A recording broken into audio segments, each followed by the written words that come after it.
Macros or calories, why don't they add up?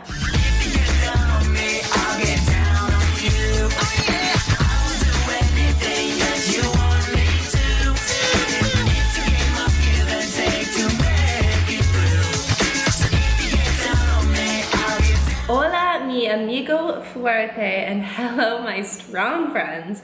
I am recording from the Dominican Republic, aka Paradise. This is the first day of 2018, so Happy New Year. Thank you for hanging out with me on this fresh start of the new year. I've got a double whammy here as I record both a podcast and a YouTube video, so everyone gets to benefit. If you're not a podcast listener, at least you get the YouTube version of this. For those who are watching me on YouTube, hello, and you get the gorgeous view that is my apartment, or at least the corner of the kitchen, and I tried to get the palm trees and the gorgeous view of my backyard, or my patio, in the background so that everyone can be jealous. And for those that are in Ontario and you're hanging out in the minus 40-degree weather, I am so not jealous. It's like plus 40 here, so I'm very happy that I'm here. But anyway, so here we go. So today's episode is going to be simple and brief. You track your macros, but the calories don't add up. And here's why. So some quick numbers for a little recap is we know that 1 gram of fat equals 9 calories, and we know that 1 gram of protein is 4 calories, and also 1 gram of carbs are 4 calories. So in logic, so if you take your total daily intake of protein, carbs, and fats and multiply each macro target by either 4 or 9, based on what they are, you'll get your total calories for the day. That's a fact. But if you look at your food log, either in My Macros Plus or My Fitness Pal, you will rarely see that the calories actually align, or they don't add up, or they don't match when you look at your food label versus what goes into your fitness log or whatever you're tracking with. So what gives? What is going on here? And that's what I'm going to tell you in a few minutes, so listen up.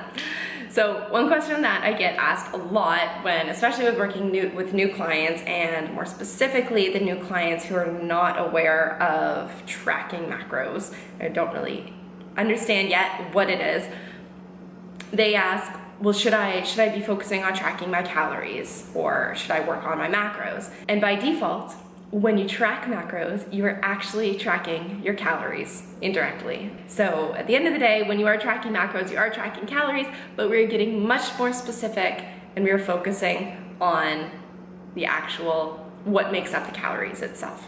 Why don't they add up? This is due to rounding errors.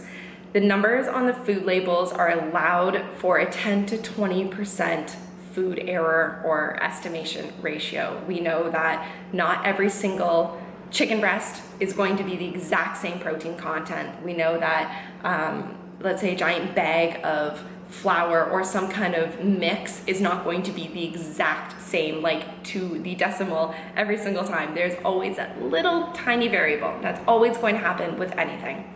So the USDA allows for rounding of calories. I think, as far as I'm concerned, everyone allows for rounding of calories, and nothing's going to be exactly accurate.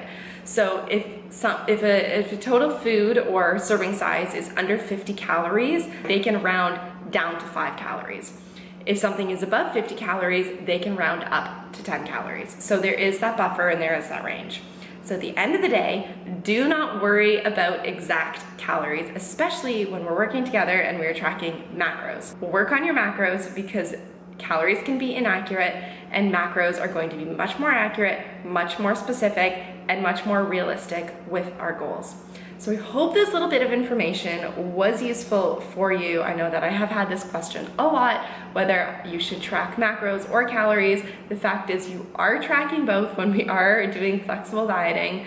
Is just kind of indirect or directly, and that is why food labels are off. So thank you for hanging out with me today, whether you're listening to this podcast or watching my YouTube video. I hope you enjoyed and you did benefit from this.